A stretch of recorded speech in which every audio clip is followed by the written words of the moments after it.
We are with Alison Henry, and she's the owner of Sugar Chalet here in Wilbraham. So tell us the history of your shop. Yeah, so I opened in, I think it was 2024 in July. We completely redid this place. It used to be a pizza shop. And it was 2 separate rooms. So we did the 2 doors here so we can close it and have like private space for parties. And we have our cafe on one side, and then in this room is our actual bakery. So we have like a nice big space for more baking, which is awesome. Oh, wow. Construction took a few months. We're coming up on 2 years this July. I want to have like a second birthday party for the bakery. I think it would be funny. Oh, do it. That's great. And we do custom cakes and birthday cakes, weddings, cupcakes, all that kind of stuff. We make ice cream in the summer, which is fun. Homemade ice cream, so we make the custard base and then flavor it and do all that stuff. And we make coffees and breakfast. We make our bagels here, so people love those. Are you a trained baker or are you a self-taught? I'm a trained chef. I actually didn't go to pastry school. I went to culinary school. And then I worked in 2 different Michelin star restaurants in New York. I was doing the pasta at an Italian restaurant. And then I was like the broiler cook there. I got a little promotion. And they had a really nice pastry team. So I asked if I could like transfer over to work at the pastry team. And so then I was doing pastry production. I was making these little like fancy mousse chocolate cakes and ice creams and these little like tuile crunchy things. So that I think was really where I realized that this is what I like a little bit more than cooking. Excellent, great story. So you do have breakfast and lunch as well? Yes. Tell me what you have in your menu, or what is it? How would you classify the menu? Just like an American, or? Yeah, it's like American kind of food. It's cool to be able to put my own twist on stuff. Like our avocado toast, people love. Sometimes they'll switch up what kind of cheese we use on it, like a burrata versus feta. And we used to do like different kind of egg. Different people could put it on a bagel if they want. And then we do our breakfast sandwiches, and we also just added our pancakes and French toast recently. Excellent. Yeah. And what about your coffees? Do you get it someplace special, or? Yes, we get it from Sturbridge Coffee Roasters, and we pick it up fresh every week. We do espresso and then their house blend. It's really good. People love it. And we also use their decaf. Excellent. Swiss water processed decaf. Oh, good. Yeah. Good to know. Do you make any of your own syrups? Yes, we make all the syrups here. They're mainly like white sugar based with some type of flavor, or like the maple cinnamon one is people's favorite. I tried to take it off the menu because it was only going to be like a fall syrup. And there was a rebellion. There was a rebellion. I'm not even kidding. People all the time, where's the maple cinnamon? Where'd you do? I tried to get rid of the breakfast burrito too. And where's the breakfast burrito? It's my favorite thing.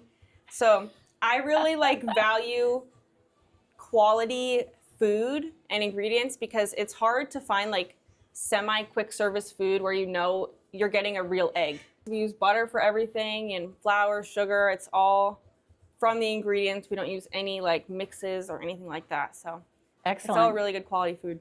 And what do you have for lunch? We do a lot of like salads and wraps and sandwiches. We have a lot of students from the school right down the road. So they'll come in, they want some lunch, or we have a lot of like parents that just want a quick lunch, people that are on their break. There's a whole bunch of schools, so the teachers will come on their lunch breaks. Oh, good. They'll even call ahead and order so that we have it ready when they get here. Great. So, yeah, like I didn't want it to be like heavy food. Yeah. I think it's what you eat is important.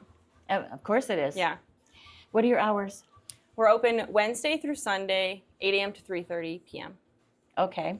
And what's been your biggest challenges of opening the restaurant? That's a good question. There's been so many. I think, honestly, staffing and knowing how to have people in certain positions. I had a hard time in the beginning learning that I wasn't going to be doing all the baking. So I like to be able to just kind of use my creativity when I can. I just made a couple weeks ago these insane croissants. It was a baklava croissant, which I'd never heard of before anywhere. And you didn't make those for us? They take like 3 days to make. I feel like that's the other thing. That's probably my biggest challenge, is people don't realize that we make everything from scratch. Like I can't just, we're out of this, I can't just go get it. Yeah. It's not just there. Yeah. I have to make it. Someone has to make it. You have Yeah. to call ahead and order. It's nice to always be making things fresh. Yeah. Okay, now after that long answer about the challenges, what do you like most about it? I like the people. I think this is super cool what you guys do. And seeing the students come in, sometimes they ask me to make little birthday cakes for them because a lot of them live at the school, so they can't just like go to the store. So they'll come here and be like, it's my friend's birthday, could you make them a little cake? Oh. My grandma actually works here with me too. My granny, my meme. Oh, So it's awesome being able to bake with her here. that's And awesome. yeah, it's just really cool, like being a part of the community and being able to give people the food that I like to cook. That's great. Yeah. So what are your future plans? I'm gonna start doing like meal plans for people, so you can like order your meals for the week, but it'll be fresh made. It's not gonna be frozen. You could make whatever you want off the menu that I can make for you, and more catering stuff. So more like box good. lunches for people, for offices, meetings, that kind of thing. Anything else you want people to know that I haven't asked about? I don't know, that we're here, honestly. People don't know that we're here. You probably had to look around a little bit to get here because sometimes people just drive right by. I didn't even know this building was here before I saw it for the bakery. Yeah, it's off the street. It is. Yeah, so just that we're here and we do all kinds of food and all that good stuff. Excellent. Okay. Well, thank you very much. We can't wait course. to try this delicious looking I food. know. Enjoy. Okay. Beth, this is one helping of avocado toast, and I can see the avocados, the tomatoes, the cheese, even an egg. That a cheese, I think she I said. think so. That looks delicious. Let me just Is it on like a focaccia bread? I guess so. I don't know what kind of bread you would call this. I saw them toasting it. That's a huge bite, too. You can do it, Marcia. This is delicious. Nice. My kind of food. Great. Delicious. Beth, I've been eyeing this coffee cake while you were interviewing, and it looked so good, even though I've got more than I can handle. And what did she say it was a combination of? It's coffee cake, lemon is the top, and there's, of course, my favorite, chocolate. Ah. How is it? That is good. It looks fantastic. I have a homemade bagel. They make their bagels, cheddar bagel, with an egg and cheddar cheese and a turkey sausage. Smells really good.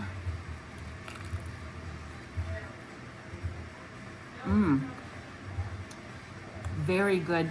The bagel is buttery on the outside and a little crispy and soft on the inside. This is a really good breakfast sandwich.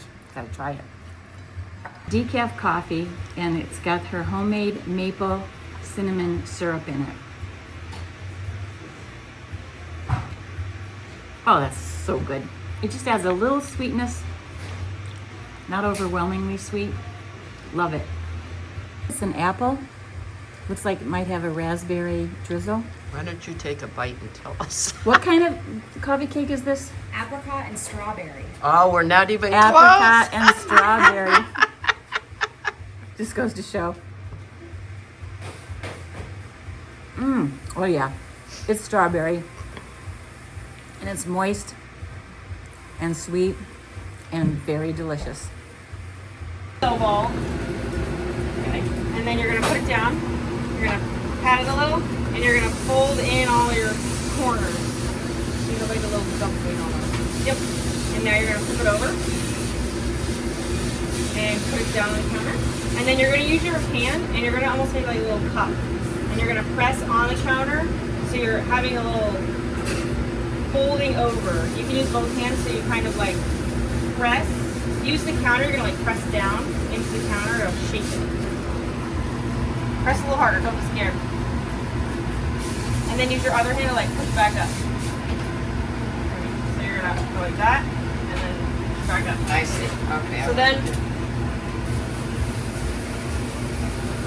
perfect. And then you pat it down a little, And then you flip it over, you should have almost no seam on the bottom. Yeah, it's pretty good. And then we let them rise again, so you see how this one's like a little bigger than this one. So now, this one's ready. See that? It's gonna be a little sticky. Okay.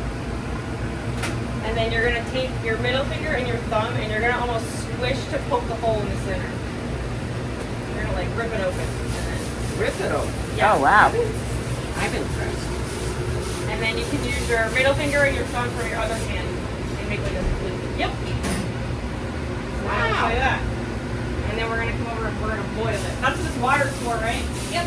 Perfect. Usually we have a bigger pot, but it's probably being used. Just like that. And then we let them cook on each side for about 1 minute. And then we're gonna flip them. And then we're gonna take them out, put them all on the tray, and then we're gonna make them. We also egg wash the pots. So that they're nice. Then we get all the toppings, the stick. Wow. That's about it. The whole process. It is quite a process. Yeah.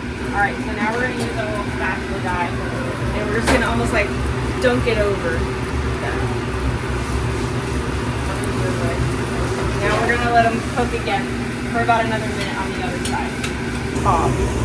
And then drop this aside. And then you scoop them out. Like this. And then we'll fill up the whole tray with all the bagel stools like that. And then we'll egg wash them later. We bake it for about 10 minutes, and then we pull them out. If they get cheddar cheese on them, that's when we put the cheddar on. And then we put them back for like another 10 minutes or so. And the other ones, you just leave them for 20 minutes. Is that correct? Yes.